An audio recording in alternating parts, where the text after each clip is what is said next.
Hello and welcome. It's me, Percita, and this is Percita's Paradox. Thank you so much for joining me today. I greatly appreciate you, your time, and effort in finding me on this thing called YouTube. If you're new to this channel, thank you as always for joining me today. And if you are an OG, you already know how I feel about you. Your love is amazing. So here we are. It is literally the day of the week that we like to talk about recap. And what I mean by talk about recap is let's just discuss what we're going to do for the weekend and what we've done thus far. If you are in the fitness challenge, I want you to know that I'm super duper duper uber excited with all of the excitement that you're sending back to me. You guys are doing super well. And if you have questions and you have been too scared to ask me, hit the absolute reply back button on the email I've sent you out and make sure that you have all the information that you need and just ask the question. It's easier if you just write it down. Sometimes you want to write it down when you actually have posed the question in your mind because you may forget. And other times, just go off the fly. Some of you guys who send me your videos, I greatly appreciate that because it gives me an idea about your form. So like I said, I'm super proud of you. This week you receive week 2, even though it's technically week 3. I gave you a couple of days to get going for the first week so that you would have a vibe. So it's going to be classified as week 2, but just be noted that it's really just the second set of things to do or second set of workouts, which is why we're calling it week 2. So don't get caught up on the weeks, only get caught up on the moves. If you have not done very well on week 1, let me know that so we can talk before I send you week 2 because I don't want you to just go forward without understanding what's going on. So for other people who have no idea what I'm talking about, we are doing a fitness challenge and we are doing it until we are fine and sexy. So this one is completely full. I'm so sorry. But definitely I'll keep you abreast of when I will be taking in some new people for the next challenge. So now that all of that business is out of the way, let's talk. So I really want to really emphasize the idea today that we want to do better with our habitual focus of what we're doing. You might say, well, what do you mean habitual? Let's talk about it today. What are your habits? That's the question. What are your habits? And you may say, well, what habits? Percita? Good habits, bad habits? What kind of habits are you talking about? Truthfully, if you think about your habits, you'll determine if it's good or bad. I mean, that's really up to you. It's really in an idea of what are you trying to achieve. I'm questioning your habits because I wanted you to really think about, are you moving in the vein of having habits that are formatting a pattern that's going to get you towards your goal? Or are you moving in a habitual way that's really keeping you in the same place you are? Now, you may say, I don't know. I haven't really thought about that. Well, that's probably the issue that we're talking about, is that you haven't thought about what I just said.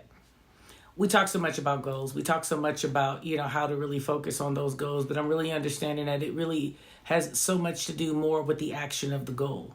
And you may say, what do you mean the action? I mean, how many times have we said, write it down, right? Make it plain. Make sure that you know what you're doing. The question is, are you still moving towards that? And then once you move towards that, are you literally preparing to maintain? So there's that pre-contemplation, there's contemplation, there's preparation, there's maintenance. There's things you really have to do in order to get to those places. So what a great way to talk about our habits to just really determine if we are BSing ourselves or not. And you may say, well, how do you know if you're BSing yourself? Well, let's go through it. First off, are you speaking things and simply speaking them because you like to hear yourself talk? You may say, what do you mean? A lot of times we say things, especially around other people who are clearly goal intended or goal driven because we want to fit in. And we don't want to feel like we don't have any goals. So you start to say stuff. My question is, are your words empty? Are you actually doing anything? Or are you just speaking that you're doing something? 2, are you envious? Are you looking at other people and wondering, what it is that they're doing so different than you, that they're able to get up and move and make things happen, but you're not? You really want to ID yourself in that problem to say, what am I doing to actually motivate myself?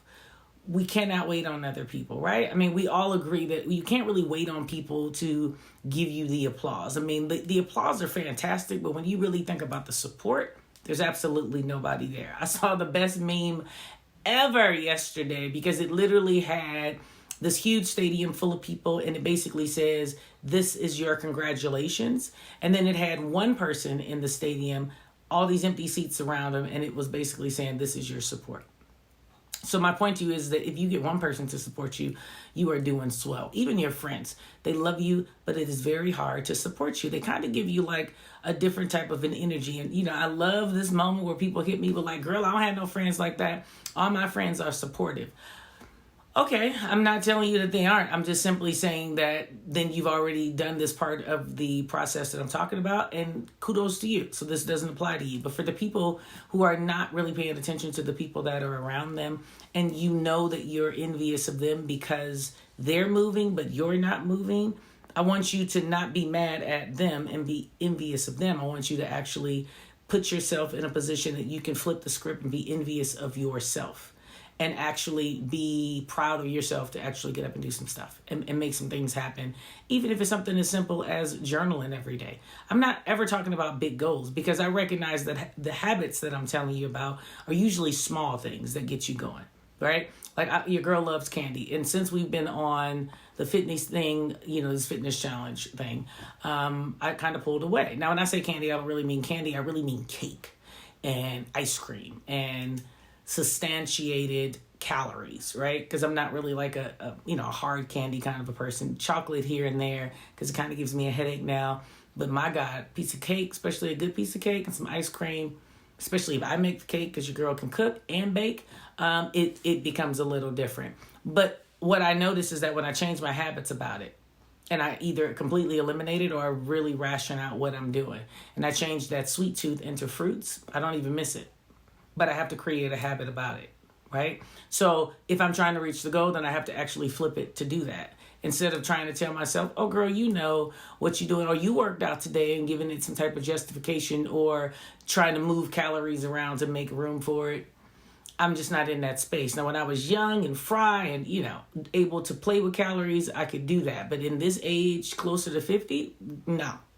No, not at all. I just have to literally bite the bullet and eliminate it. But I had to be clear of what my goal was to create better habits for my now, not for my past self or my future self, because that's the next thing we want to talk about. Where are you in your habits? Are you actually paying attention to what you used to do, what you're doing, and what you need to do? Because all of those things play a role. It helps with this thing called envy. Because when you know where you are, there's really nothing to envy. Because you understand that you're either going to continue to grow and get better, or you understand that you're content where you are. So these are things that you really just want to apply to make this thing called changing your habits different and very effective in everything that you do. So I'm talking about food, but even if I'm talking about something as simple as school, right? I have to make sure that I'm studying differently on each tier. The closer I get to my PhD, the closer I have to actually study in a different mindset, meaning I have to focus on things completely different. I cannot approach it as if I did with my bachelor's and my master's because the doctorate is a completely different dynamic. It is what it is. And it's very hard for us because sometimes we just really want to sit back and envy people. Or my next favorite thing to talk about is that you literally want to put people down. And you put people down or you compare yourself to people because you're not willing to either do what they're doing or you don't understand that your blessing is yours and there's no reason to complete. And the next point that, I'm going to say is that you know everything I just said. Everything. But you won't do anything. And you sit back and you martyr yourself to death and you tell yourself all these reasons. Oh, man, I really wish I could because I really want to do it, but I don't know where to start. Start. You do know where to start because if you've come up with all of those other things that I just said that you would possibly do, guess what you know? You know where to start. You may not want to start. You may want to be in a position where you don't want to fail, so you just don't start. Or you may want to just continue to use the words from the top where you're just talking. But you know what to do, and now you just are going to tell yourself forever and a day, I'm just not going to be there. Or my favorite, I'm getting there. These are my favorite people. I'm getting there, girl, because I'm working on it, and I'm a work in progress. Girl, everybody is a work in progress. But you wouldn't even tolerate that amongst people. If someone said that they were loving on you and loving on you and loving on you, and they continue to make mistakes, and continue to mess you over and continue to do the same thing over and over again, guess what you're going to say? You're going to say, you know what? You need to fix that. You need to figure out what you're going to do. If you're going to love me completely, because this don't make any sense. So then tell me why you would really tolerate that, or think the excuse that you're making about yourself and your habits and changing your habits and modifying your habits or whatever it is you need to do. Tell me why that justification would make sense to you. See how it wouldn't? See how you can hear yourself make your own excuses, even to the degree that you would make an excuse that wouldn't be acceptable to you if someone else said it to you. So I want you to really pay attention to the successes of us is not just monetary. It's not just tangible things. It's inside. The success for me every day is knowing that I am doing everything that I could do for the day. Not yesterday, not tomorrow, but the gift, the present.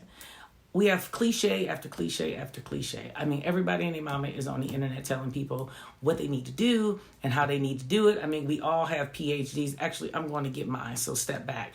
But we all have PhDs as far as the internet is concerned, and everyone knows something about something. Be in a smart place of understanding. Even the stuff that I'm saying may not fit you all the time. And I love to hear, this is just my opinion, this is just my opinion. But once you get to a point where you're putting your opinion on some type of documented digital device for people to see, then you really do have to be accountable for it, for me, right? You really do. So with that being said, I want you to understand that you are the digital device. Like your mind is your phone or your computer or whatever it is that you use, and you have to be conscious of what you input, what you save on the hard drive, what you put on the desktop, because you're going to see it and be it every single day. So I want you to be conscious of everything that I'm telling you, because I have also gone through it. Hell, I still go through it here and there in my life, but I'm so thankful that I don't go through it as much as I used to. I'm so thankful that I'm just open and honest with myself first, so that I can be real about my habits. I can tell you guys all day long what to do and go behind closed doors and be something else, because what I understand is knowledge is not wisdom. Knowledge is not wisdom. So you really want to be clear in which one you're functioning in and when to function in what. So experience has always been identified as a great teacher. We've always used that cliche, but do understand that experience gives you hopefully wisdom, but a lot of people just use it as knowledge, meaning they continue to do the same thing, knowing what's going to happen, but still looking in an idea of that they're going to get a different result. And that's where things get tricky, and that's where it gets very complicated to change your habits, and that's where your goals become, in your mind, out of reach, when there's no one's goal that's out of reach. Whatever you're desiring, whatever you're dreaming of is attainable. You have to understand that your mind is taking you to a place that it's telling you you can go. It's almost thinking about your mind as a jar, right? And you're a 32-ounce jar, but you only been putting in 10 ounces, wondering, couldn't you actually accommodate this 32-ounce thought? And I'm trying to tell you that God gave it to you because that's yours. So you have the capacity to fill it up to the 32 ounces. The question is, why are you only using 10? And that's really where I'm going to end it. So, as always, I'm going to give you what I'm going to tell you my thoughts are. I'm not going to tell you that all of these thoughts will work for you. And I'm not going to tell you that everything I say is going to be prolific. But today, hopefully this is prolific. Hopefully you're in a position where you're like, girl, I get it. I want to see something different in my life. And I know it could start with my habits. Hopefully you've gone through and you've listened to those little points that I've made. And I call them little because I think that's funny to say. But you've listened to those points that I've said, and you're going to try to apply them where they fit in your life. Share this video with anyone that you think could utilize it, and definitely share the channel and all the other videos, because the goal, of course, is to always make you better. Sometimes I may make you worse, because it may put you in a place where you have to expose some grimy, dirty stuff about yourself before you can get to the great, beautiful stuff, right? But understand that the overall goal is for you to be at your fullest capacity, for you to be in a place where you are loving you before anybody loves you, because that love is what we're seeking. Self-love. true self-love. Not this words of saying self-love, but behind closed doors, you're depressed or you're losing your mind about stuff, or you're envying people, or you're comparing yourself to people, or you're in some type of a competition with the world, and the world don't even know that they're in the competition with you. I mean, all kinds of crazy stuff that we can manifest within our heads. So just note that is what we are seeking on this channel. Hopefully this is working for you. Hopefully I am working for you, and we are building together. But as always, before you can do anything, you know what I'm going to say? You already know. I'm going to tell you to do 3 things. And those 3 things are: live life authentic. As always, thank you so much for joining me. I hope you are going to have a great weekend, because you're going to tell yourself today that you're going to have a great weekend. And of course, I hope you have a great day. As always, have a blessed day. Bye-bye.